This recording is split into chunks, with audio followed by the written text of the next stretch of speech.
오늘 우리에게 주시는 하나님의 말씀은 시편 78편 1절에서 72절 말씀입니다. 세번역 성경으로 1절과 8절 그리고 6절에서 72절 말씀까지만 봉독하겠습니다. 내 백성아, 내 교훈을 들으며 내 말에 귀를 기울여라. 내가 입을 열어서 비유로 말하며 숨겨진 옛 비밀을 밝혀주겠다. 이것은 우리가 들어서 이미 아는 바요, 우리 조상들이 우리에게 전하여 준 것이다. 우리가 이것을 숨기지 않고 우리 자손에게 전하여 줄 것이니 곧 주님의 영광스러운 행적과 능력과 그가 이루신 놀라운 일들을 미래의 세대에게 전하여 줄 것이다. 주님께서 야곱에게 언약의 규례를 세우시고 이스라엘에게 법을 세우실 때 자손에게 잘 가르치라고 우리 조상에게 명하신 것이다. 미래에 태어날 자손에게도 대대로 일러주어 그들도 그들의 자손에게 대대손손 전하게 하셨다. 그들이 희망을 하나님에게 두어서 하나님이 하신 일들을 잊지 않고 그 계명을 지키게 하셨다. 조상처럼 반역하며 고집만 부리는 세대가 되지 말며 마음이 견고하지 못한 세대, 하나님을 믿지 아니하는 세대가 되지 말라고 하셨다. 그리고 주님은 요셉의 장막을 버리시고 에브라임 지파도 선택하지 아니하셨다. 오히려 유다 지파만을 선택하셨으며 그가 사랑하신 시온산을 뽑으셨다. 그곳에서 주님은 주님의 성소를 높은 하늘처럼 세우셨다. 영원히 흔들리지 않는 터전 위에 세우셨다. 주님의 종 다윗을 선택하시되 양의 우리에서 일하는 그를 뽑으셨다. 암양을 돌보는 그를 데려다가 주님의 백성 야곱과 주님의 유산 이스라엘의 목자가 되게 하셨다. 그는 한결같은 마음으로 그들을 기르고 슬기로운 손길로 그들을 인도하였다.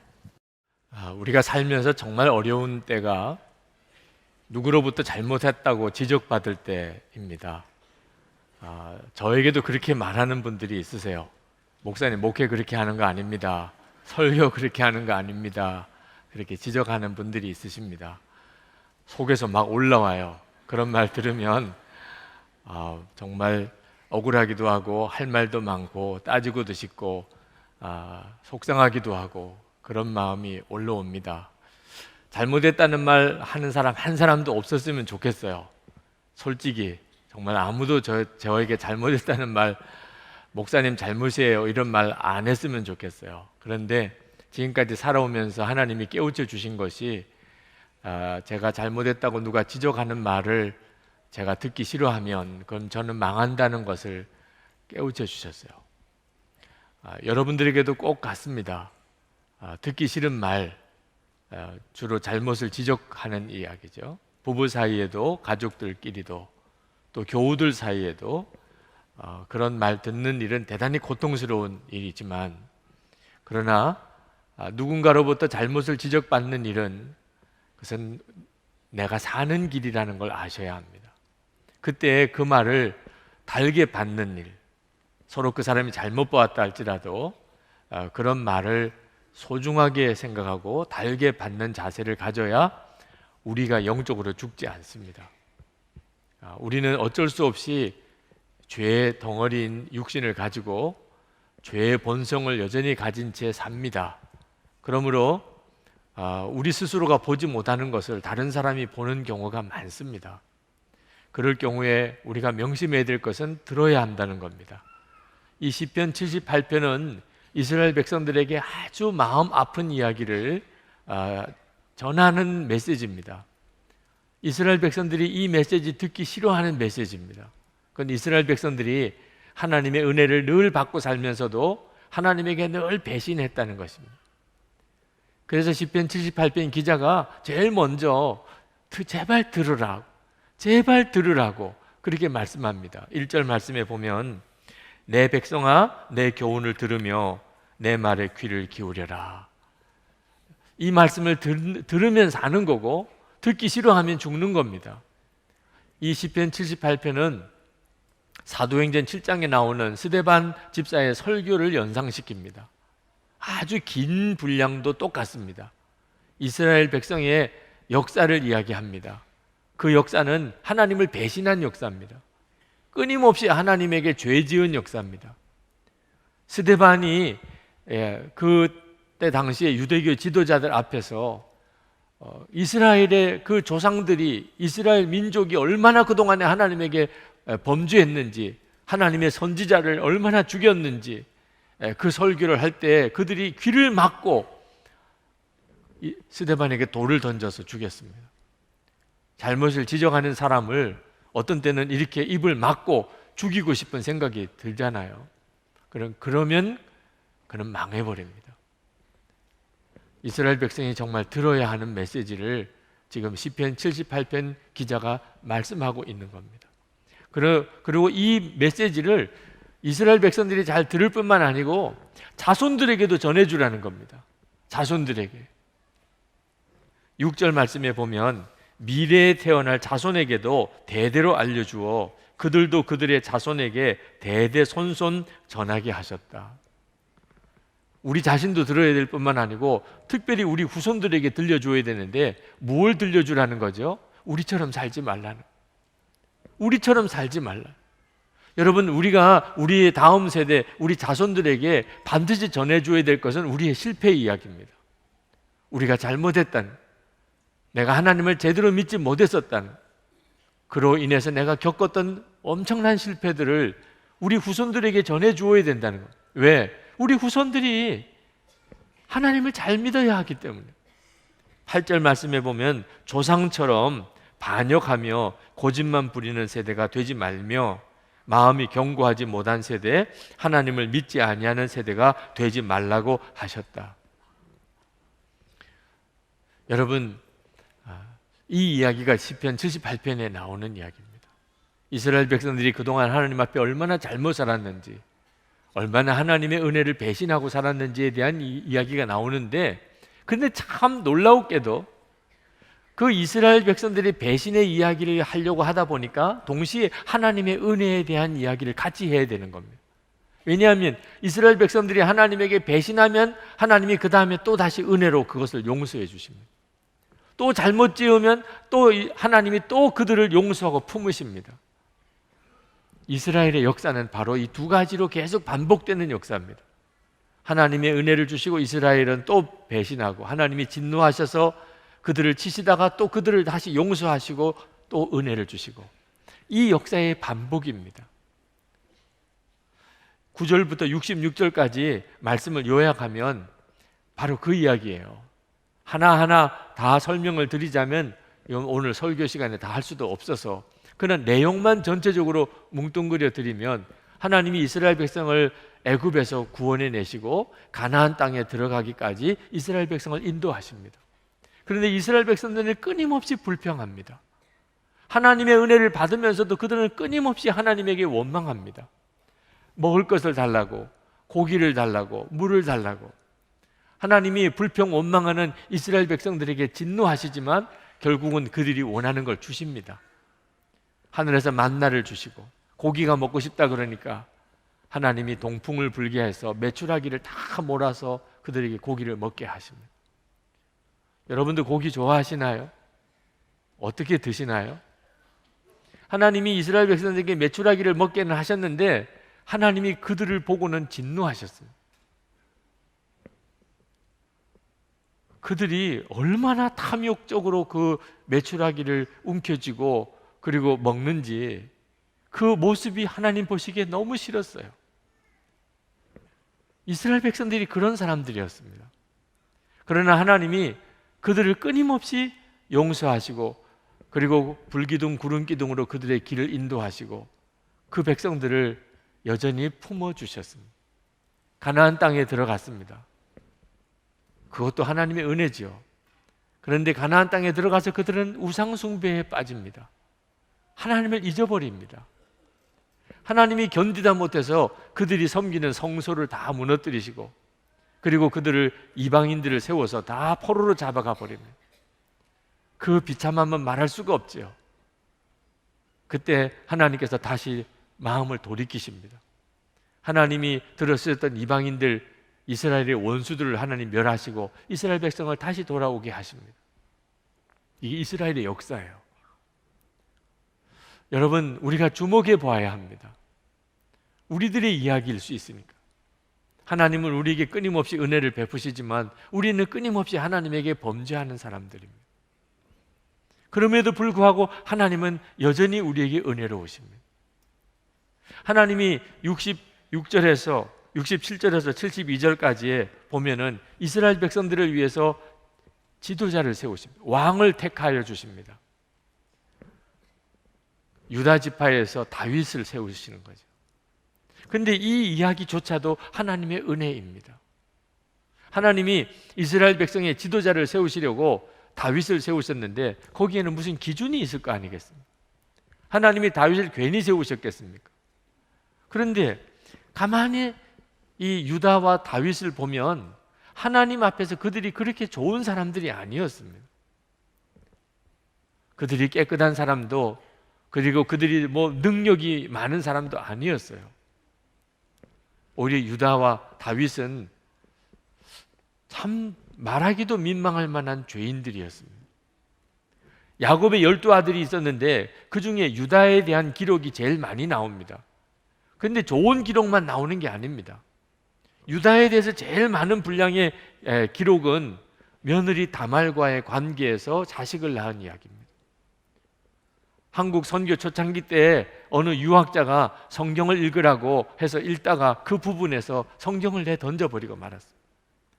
도무지 민망해서 읽을 수가 없는 내용을 성경이 기록하고 있습니다.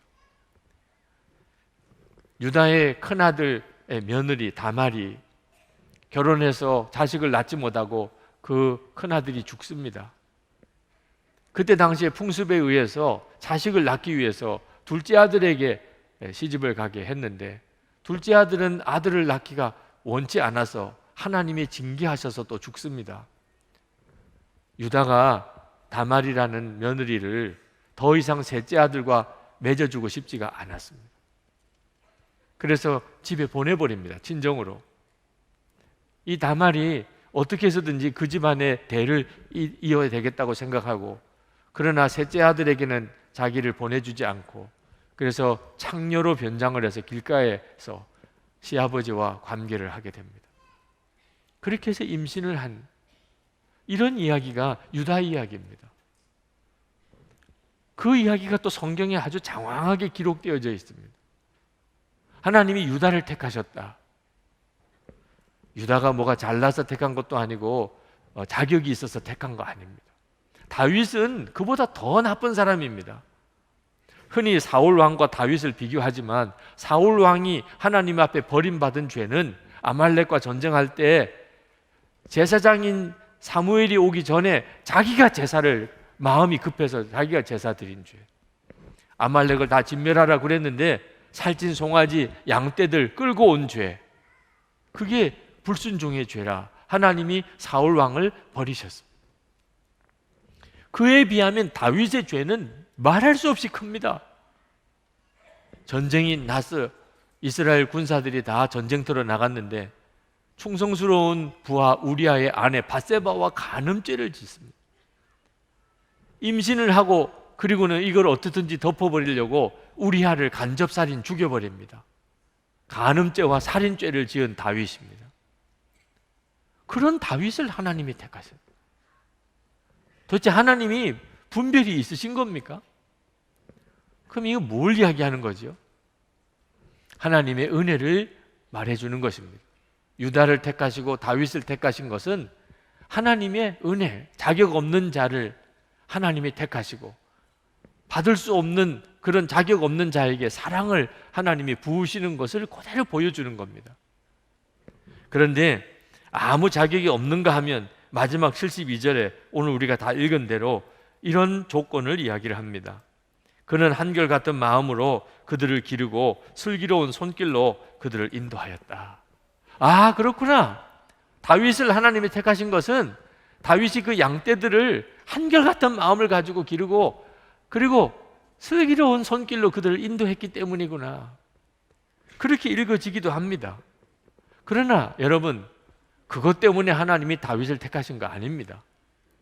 다윗이 목동으로서 아주 성실하게 그렇게 양을 잘 돌보았기 때문에 하나님이 그 다윗을 이스라엘 전체를 왕으로 맡기신 건가? 여러분, 그때 당시에 목동의 이미지는 아주 안 좋습니다. 지금도 양떼를 치는 목동들은 별로 수준이 높은 사람들이 아닙니다. 그럴 수밖에 없지요. 평생 그 양떼 짐승만 돌보는, 평생 그렇게 살아야만 되는 그 사람들이 도대체 무슨 공부를 했겠으며 무슨 교양이 있는 것을 배웠겠습니까? 그들에게 솔직히 무슨 또 낙이 있겠어요? 그러니까 그들은 돈 좋아하고, 그리고 남의 거 훔치기를 잘하고, 주인을 속이고, 그래서 도둑놈, 사기꾼 취급을 받는 사람들이 목동들입니다. 그런 목동들 중에서 다윗이 아주 성실하고, 그리고 한결같은 마음으로, 그리고 아주 참 솜씨가 좋은 손길로 그렇게 양떼들을 돌봤으니 좋은 목동이었겠구나. 그래서 하나님의 택하신 것이겠구나. 그런 수준으로 다윗을 이해하면 다윗을 모르는 것입니다. 다윗이 도대체 어떤 목동이었기 때문에 하나님이 다윗을 택하셨을까? 그 내용이 골리앗과 싸우러 가기 전에 사울 왕에게 가서 그 허락을 받으려고 사울 왕에게 했던 말 중에 다윗이 자기가 양떼와 소떼를 기르던 때 이야기를 합니다. 사무엘상 17장 34절 35절입니다. 다윗이 사울에게 말하되 주의 종이 아버지의 양을 지킬 때에 사자나 곰이 와서 양떼에서 새끼를 물어가면 내가 따라가서 그것을 치고 그 입에서 새끼를 건져내었고 그것이 일어나 나를 해하고자 하면 내가 그 수염을 잡고 그것을 쳐 죽였나이다. 여러분, 지금 이 다윗이 하는 이야기 속에 나타나는 이 목동은요, 그냥 성실하고 좋은 목동 아닙니다. 아니, 세상에 어떤 목동이 곰하고 사자가 양새끼를 움켜가는데 그 사자와 곰에게 달려드는 이런 목동이 어디 있습니까? 그냥 그 새끼는 죽은 거죠. 양새끼 하나 잃어버린 겁니다. 사자하고 곰에게. 목동이 양을 치다 보면 짐승들에게 양을 이렇게 죽임을 당하는 희생도, 손해도 있는 거죠. 성실하고 착하고 이런 목동이 누구나 다 이 사자와 곰에게 달려듭니까? 그런데 다윗은 이상한 목동이었어요. 그 양새끼가 사자와 곰이 이렇게 움켜가면 그냥 달려가서 그 사자와 곰의 입에서 양새끼를 빼왔다는 거예요. 사자와 곰이 이 다윗을 덮치려고 달려들면 그 사자와 곰의 수염을 붙잡고 무슨 만화 영화 같잖아요. 이게 정말 현실감이 있는 이야기입니까? 여러분, 이런 걸 그냥 좋은 목동이라고 말할 수 있겠어요? 좋은 목동 수준이 아닙니다. 다윗은 아주 특별한 사람이었어요. 여러분, 양 입장에서 생각해 보세요. 양이 다윗에게 뭐 제대로 해준 게 있겠습니까? 목숨을 걸어야 될 정도로 그렇게 양이 뭘 다윗에게 제대로 해준 게 있겠냐 말이에요. 그냥 책임감이 있는 목동 정도라면 다른 양이나 희생되지 않도록 챙기는 거죠. 그런데 다윗은 어떤 상식적인 선을 넘어섭니다. 책임을 져야 되는 한계를 넘어서서 다윗은 책임감을 가졌어요. 양으로부터 뭐 하나 제대로 얻은 거 없으면서도 그는 양을 건지고 살리기 위해서 자기 목숨을 걸었어요. 이런 걸 은혜라고 하는 거예요. 양의 입장에서 보면 다윗은 전적으로 은혜의 목동입니다. 자기를 구하려고, 그 짐승 아니에요? 그런데 그런 자기를 구하려고 목숨을 거는 목동이에요. 이런 경우를 은혜라고 하는 거, 은혜라고. 다윗은 양에게만 그런 게 아닙니다. 다윗이 유난히 양을 좋아했기 때문에 그랬나? 다윗은 양에게만 그러지 않고 자기 동족 이스라엘 군대를 위해서, 그리고 하나님을 위해서도 다윗은 똑같은 심정이었어요.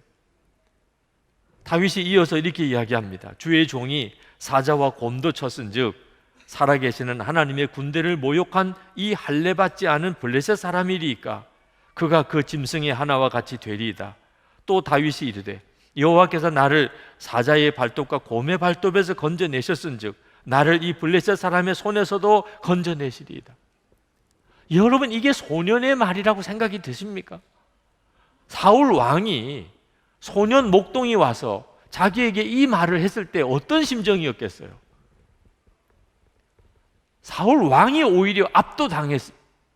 이 소년의 말에 압도당했어요. 도대체 이 아이가 누구냐 말이에요. 어떻게 이런 말을 할 수 있냐 말이에요. 사실 사울 왕이 다윗을 골리앗과 싸우라고 내보내는 것은 말도 안 되는 일이에요. 수치스러운 일이에요.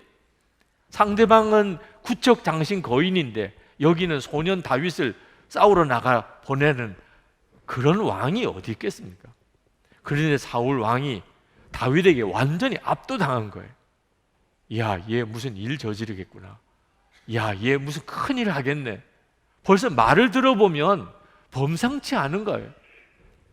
그때 그 다윗의 심정은요, 아무도 안 나가겠다고 하면 나라도 나가겠다. 하나님의 백성인 이스라엘을 모욕하는 저 할례 받지 못한 자. 이건 다윗이 스스로 자기가 책임져야 될 한계를 훨씬 넘어서는 겁니다. 다윗이 이렇게 안 나서도 되는 일이에요. 근데 다윗은 누구를 비난하지도 않고 사울 왕이나 형들을 비난하지도 않고 내가 나가겠어요. 그건 죽으러 가는 길인 것 같은데 다윗은 상관하지 않았어요. 하나님이 모욕받게 할 수는 없다. 여러분, 이 다윗 속에 일어나는 이 마음이 이게 은혜예요. 뭔가 다윗 속에는요 엄청난 게 일어나고 있었어요. 그래서 하나님이 다윗을 택한 거예요. 하나님께서 다윗이 엄청 마음에 드셨던 거예요. 왜? 하나님이 지금 이스라엘 백성들에게 그렇게 하고 계셨거든요. 끊임없이 용서하고 끊임없이 사랑하고 자기 모든 것을 주어서 사랑하고, 그런 하나님의 심정을 누가 알아줄 수 있을까? 다윗 너는 알겠구나. 다윗 너는 알겠구나, 내 심정을. 그래서 하나님이 이스라엘 백성을 다스릴 왕으로 다윗을 택한 거예요. 사울 왕이 다윗을 죽이려고 왔다가 두 번이나 다윗에게 죽을 뻔했지요. 그때 다윗이 죽이고 싶은 마음도 있었지만 안 된다고 생각했어요. 하나님이 기름 부은 왕인데 내가 죽일 수는 없다고. 아니, 첫 번째는 그럴 수 있어도 두 번째 또 왔을 때는 이제 안 죽이면 자기가 죽을 수도 있는 거예요. 그때 다윗이 사울 왕을 죽였다고 누가 뭐라고 그러겠어요? 그런데 그때 다윗이 사울 왕을 죽였다면 그는 이스라엘 왕은 되지 못했을 거예요. 복수는 했을지 몰라도. 그러나 다윗이 달랐어요. 다윗의 마음속에 그런 은혜가 있었어요. 그래서 자기를 죽이려고 하는 왕이지만 자기는 그를 죽일 수가 없었어요. 사울의 죄를 다윗이 자기가 졌어요. 그래서 다윗이 통일 이스라엘의 왕이 될 수 있었어요. 이 사울 왕의 지파였던 베냐민 지파 사람들까지 다 다윗에게 왕이 되어달라고 왔어요. 은혜가 있으니까 하나님이 그 다윗을 쓰실 수 있었던 거예요. 유다도 마찬가지입니다. 유다가 이렇게 허물이 많은 사람이지만 그 며느리가 임신했다는 소식을 전해 들었어요. 유다가 막 화가 머리끝까지 치밀어 올랐어요. 그때 당시에 결혼하지 않은 여자가 임신을 하면 그냥 죽이는 겁니다. 죽이라고 그랬어요. 죽이라고. 우리의 가문의 명예에 먹칠을 했다. 그때 다말이 사람을 통해서 이 아이의 남편이 누군지에 대해서 이 유다에게 알려줍니다. 유다가 듣고 보니까 자기예요, 자기. 그때 유다가 모른 척하면 그냥 다말은 끝나는 겁니다. 그 창피스러운 일이 드러나지 않으려면 그냥 죽이면 되는 거예요, 며느리. 그러면 아무 일도 없었던 것처럼. 유다는 명예에 손상 갈 일도 없어요. 그런데 유다가 내 죄다. 그 며느리가 옳다. 그리고 며느리 살려줍니다. 그래서 예수님의 족보가 이어진 거예요. 유다에게 있어서 허물도 있지만 유다의 마음속에 은혜가 있었어요. 다른 사람이 죽을 걸, 다른 사람이 죽을 수밖에 없는 상황에서 그는 자기 죄를 고백하고 그 사람을 살려줄 수 있는 은혜가 있었어요. 요셉이 온 형제들의 시기를 받았습니다. 유다도 마찬가지였죠. 그런데 이 요셉을 죽이려고 할 때 유다가 그러면 안 된다고 생각했어요. 우리 죽이지는 말자. 그래서 요셉을 미디안 상인에게 팔아서 살려줍니다. 유다가 주동을 했어요. 나중에 베냐민이 누명을 쓰고 이제 애굽에 사로잡힌 포로가 종이 될 처지가 됐습니다. 그때 베냐민은요, 아버지 야곱의 총애를 받던 막내입니다. 그때 유다가 자기가 대신 종이 되겠다. 이 베냐민은 집으로 보내달라. 왜? 내가 집에 안 가는 것 가지고는 아버지가 별로 말 안 한다. 내가 안 가는 건. 근데 이 베냐민이 안 가면 우리 아버지 죽는다. 그거는 유다에게 있어서는 마음 아픈 이야기예요. 자기가 안 가는 거는 상관이 없는데 베냐민 안 가면 우리 아버지 죽는다. 그만큼 아버지 사랑을 나보다도 더 받고 있다. 그러니 내가 베냐민 대신의 종이 되겠다. 우리 아버지는 살려야 된다. 유다의 마음속에 은혜가 있었어요. 은혜가. 그래서 유다가 택함을 받은 거예요. 여러분, 하나님이 찾으시는 사람은 그 마음속에 은혜가 역사하는 사람입니다.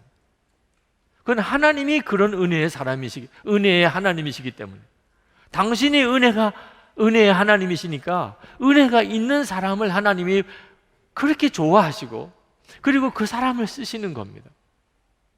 지금 우리에게 바로 그 은혜의 사람이 필요합니다. 여러분이 은혜의 사람이 되어야 합니다. 여러분, 우리 가정 살아나는 길, 누구 한 사람이라도 은혜의 통로가 되면 다른 사람의 죄를 대신 지고 다른 사람의 잘못을 대신 자기가 감당하고 내 책임 이상의 것을 감당하는 그런 사람이 있으면 가족과 친척 분위기가 확 달라집니다. 여러분, 교회 안에도 은혜의 사람이 있으면 그 교회는 은혜가 넘치기 시작합니다. 우리나라도 우리 민족도 은혜의 사람이 필요합니다. 여러분, 우리는 다 압니다. 우리 주변에 우리 가족 중에 우리 교인들 중에 어떤 사람이 똑똑한 사람인가? 알지요? 누가 똑똑한지 다 알지요? 여러분의 집안에서 다 살아보면 알잖아요. 우리 집안에서 누가 제일 똑똑해? 우리 교회에서도 누가 똑똑한지 조금만 지내보면 다 알지요. 말 들어보면 알지요. 어떤 사람이 고집이 센지 그것도 다 알지요. 여러분, 집안에서 누가 고집이 제일 셉니까? 있지요. 아주 그 사람은 진짜 고집불통이야. 교회도 똑같아요. 교회도 고집 부리는 사람이 있어요. 어떤 사람이 제일 완고한지, 어떤 사람이 제일 인색한지, 어떤 사람이 제일 우울한지 알지요? 어떤 사람이 제일 우울해요? 여러분 집에 누가 제일 우울해요? 알지요? 다 살아보니까. 그와 똑같이 어떤 사람이 제일 은혜로운지 그것도 우리가 다 압니다. 여러분 집, 여러분 가족, 여러분의 친척 중에 누가 제일 은혜로워요? 다른 사람의 죄를 대신 지고 책임 이상의 헌신을 하는 그런 사람이 누구지요? 우리 교회 안에는 누가 제일 은혜로운가요? 여러분 속회에서, 여러분 선교회에서, 여러분이 섬기는 공동체에서 누가 제일 은혜로우세요? 여러분이십니까? 잘 모르시겠어요? 물어보세요. 네. 여러분이시기를 축복합니다. 은혜로운 사람을 주님이 주목하세요. 하나님이 은혜의 하나님이시기 때문에 그렇게 사람들이 죄를 짓고 그렇게 사람들이 배신해도 여전히 품어주고 여전히 사랑하는 그 은혜의 사람이 하나님이 주목하는 사람이에요. 아, 그렇구나. 이제부터 내가 은혜로운 사람이 되겠습니다. 또 이렇게 나오는 사람이 있을까 봐 걱정해요. 여러분, 안 되는 일입니다. 은혜로운 사람이 되는 일은 깨달았다고 결심한다고 그게 되는 일 아니에요. 왜? 우리는 우리 자신의 잘못조차도 스스로 해결할 수 있는 사람이 못 됩니다. 자기 문제도 해결 못하면서 어떻게 다른 사람에게 은혜로운 사람이 될 수 있어요? 오직 한 가지 경우만 됩니다. 자기가 바다보다도 더 넓은 하나님의 은혜를 받았다고 정말 느끼는 사람. 아니, 바다보다 더 넓은 하나님의 은혜를 내가 이렇게 받는데 다른 사람에게 은혜를 끼치는 것은요, 시냇물 같은 정도예요. 시냇물 같은. 바다보다 더 넓은 은혜를 받았고 시냇물 같이 은혜를 흘려 보내는 일이 누구나 하지요. 그게 뭐 어려운 일이겠어요. 그런데 우리들의 문제는 뭐지요? 내가 받은 은혜는 아니, 물 없는 마른 개천 같아. 무슨 은혜 받은 게 생각나는 게 없어요. 근데 내가 베풀어야 될 은혜는 바다보다 더 넓어. 그러니 무슨 은혜를 베풉니까? 받은 건 하나도 없는데, 아니, 베풀기는 세상 없이 바다보다 더 넓은 은혜를 베풀고 살아야 되니. 오늘 이 시간에 하나님께서 여러분들에게 여러분이 받고 있는 은혜가 얼마나 큰지를 깨닫게 해 주시기를 축복합니다. 그 은혜를 깨닫게 되면 그냥 사람이 변해요. 은혜의 사람이 됩니다. 척 콜슨이 쓴 누가 하나님을 대변할 것인가 라는 책에 미국의 대법관이었던 윌리엄 본 트레이저 판사의 이야기가 나옵니다. 이분이 늦게 예수를 믿었어요. 그러나 너무나 깊은 은혜로 예수를 믿었습니다. 그리고 그 주님의 은혜 안에서 그가 완전히 사람이 변했어요. 그러던 어느 날 그가 재판을 하나 하게 됐는데, 해리 팔머라고 하는 죄수에 대한 재판입니다. 그 재판을 가만히 진행하면서 보니까 그가 저지른 죄가 아주 심한 죄라 적어도 10년 이상의 징역형을 살아야 됩니다. 그런 중죄인이에요. 그런데 재판하면서 이렇게 그 해리 팔머를 만나서 보니까 이분이 교도소에서 예수를 믿었는데 진짜 믿은 거예요. 정말 거듭난 거예요. 자기가 예수 믿고 거듭났으니까 알죠. 이 사람이 진짜 믿었구나. 그런데 10년 동안 교도소에서 이렇게 살면 이 믿음을 제대로 지켜낼 수가 있을까? 이 사람은 정말 변화되었어. 이제는 이 사람에게 새로운 삶을 살 기회를 줘야 될 것 같은데 지은 죄는 10년형이에요. 그가 고민을 하다가 판결을 내리는데 1년형을 줍니다. 1년형을. 그리고 사회봉사 명령을 내리고 그렇게 판결을 언도를 해버려요. 문제가 생겼습니다. 아니, 어떻게 이 사람을 1년형을 줄 수가 있냐? 그래서 조사가 들어왔어요. 그때 이 프레이저 판사가 솔직하게 자기 잘못을 인정합니다. 내가 잘못 판결했다. 내가 책임지겠다. 그리고 대법관 사임을 합니다. 1년 뒤에 교도소에 출소하는 이 해리 팔머를 이 트레이저 판사가 찾아갑니다. 그는 이미 판사가 아니지만 이 해리 팔머가 나와 보니까 트레이저 전임 판사가 있어요. 자기에게 10분의 1 형을 준 사람. 그리고는 대법관 직위에서 그가 이미 하면됐어요. 그 트레이저를 끌어안고 이 해리 팔머가 웁니다. 그러면서 말해요. 이렇게까지 하실 필요는 없었는데, 이렇게까지 하실 필요는 없잖아요. 이게 말이 안 되는 거거든요. 대법관 판사, 미국의 대법관 판사라면 종신직입니다. 그건 정말 영예로운 자리예요. 어떻게 그것을 한 죄수를 건져내려고 그걸 포기할 수 있냐 말입니다. 그때 트레이저가 말합니다. 이렇게까지라니요.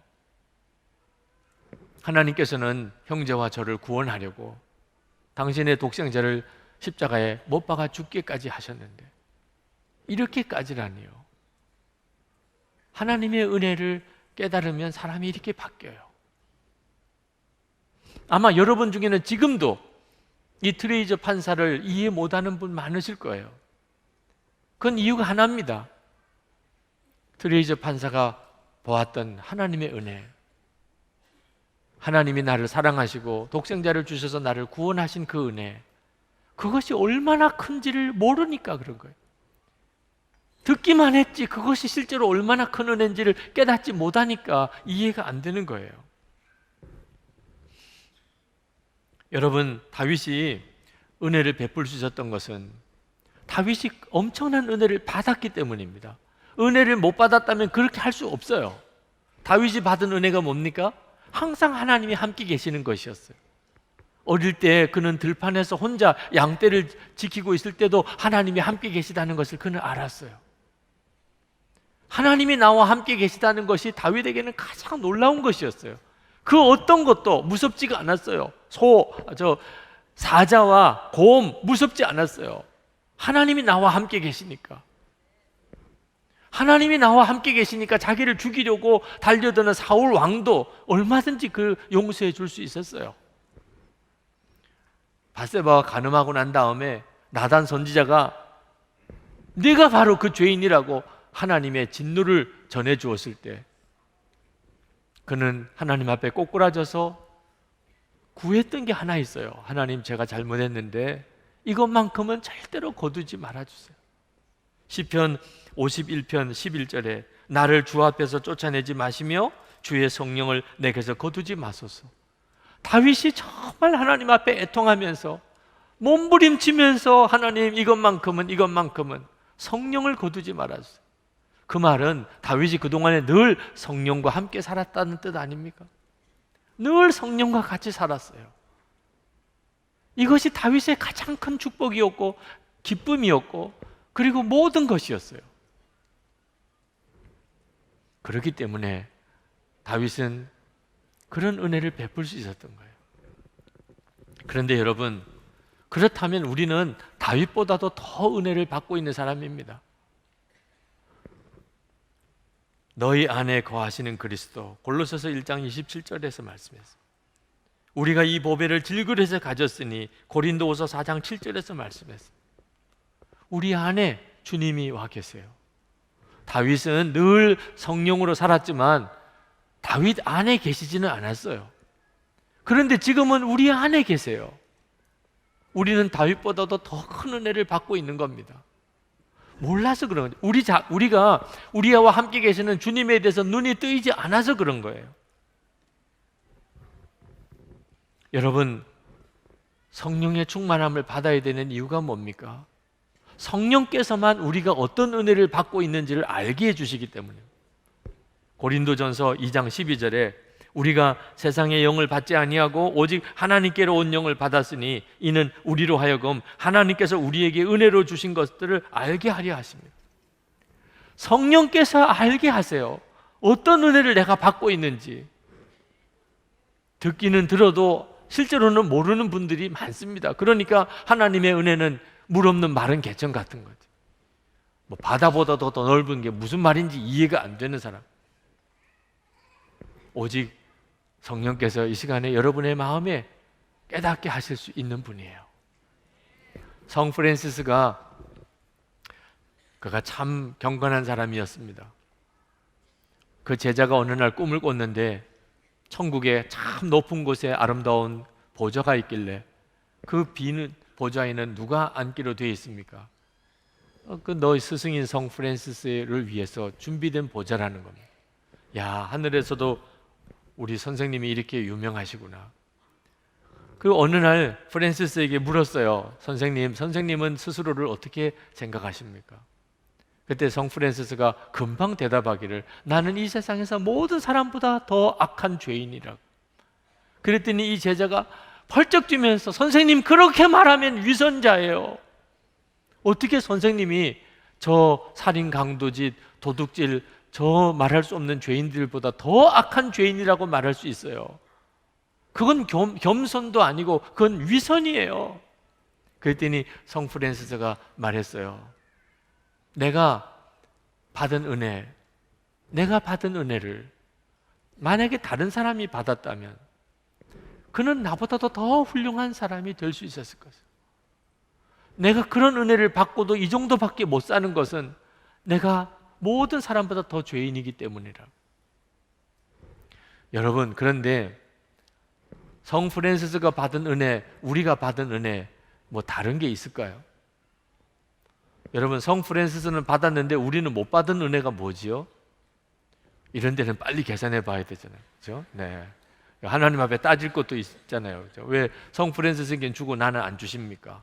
한번 따져 보십시다. 성 프란시스가 받은 가장 놀라운 은혜는 예수님께서 그를 위해 대신 십자가에 죽어 주신 것. 야, 이거 뭐 엄청난 은혜죠. 여러분 못 받으셨나요? 나중에 다 받고 가십시오. 네, 못 받으신 분들은. 우리 주님이 성 프란시스와 함께 계신 거예요. 성 프란시스 안에 오셨어요. 혹시 여러분 못 받으신 분 있습니까? 이 은혜? 아니, 진짜 중요한 은혜는 우리도 다 받았다니까요. 성 프란시스가 받은 은혜 우리도 다 받았어요. 성 프란시스는 말을 그렇게 했습니다. 내가 받은 은혜를 그들도 받았다면, 사실 우리가 성 프란시스가 받은 은혜 못 받은 거 하나도 없어요. 그런데 왜 삶이 그렇게 다르죠? 믿음과 순종이 다른 거예요. 하나님이 하신 일은 똑같아요. 하나님이 하신 일은. 근데 그걸 진짜 믿고 그 주님께 순종하는 게 달랐어요. 그래서 성 프란시스의 삶이 우리와 다른 것처럼 보이는 거예요. 저는 여러분에게 정말 말씀드리고 싶어요. 여러분, 주님과 동행하는 이 삶의 은혜 절대 놓치면 안 됩니다. 저는 말씀을 통해서 주님이 우리와 함께 계시다는 것을 처음 알았어요. 솔직히 잘 믿어지지도 않고요. 나와 함께 계신 주님이 바라보아지지도 않았어요. 그런데 말씀은 그래요. 그때 보이지도 않고 느껴지지도 않는 주님이지만 분명히 주님이 내 안에 계시다고 하셨으니 내가 믿음으로 그 주님을 내가 생각하고 바라보고 그렇게 살아봐야 되겠다. 그리고 주님께 순종하고 또 믿음으로 나아가 보려고 애썼어요. 솔직히 저는 그 주님과의 친밀한 동행에 대해서 가르쳐 주는 사람이 없었어요. 양육자도 없었어요. 저에게는 누가 저에게 제자 훈련 시켜주는 사람도 없었어요. 그래서 기도했어요. 주님이 직접 가르쳐 주세요. 저는 이것에 대해서 가르쳐 주는 사람이 없습니다. 주님이 저에게 직접 가르쳐 주세요. 제가 보아야 될 책이 있으면 제 눈에 뜨이게 해주세요.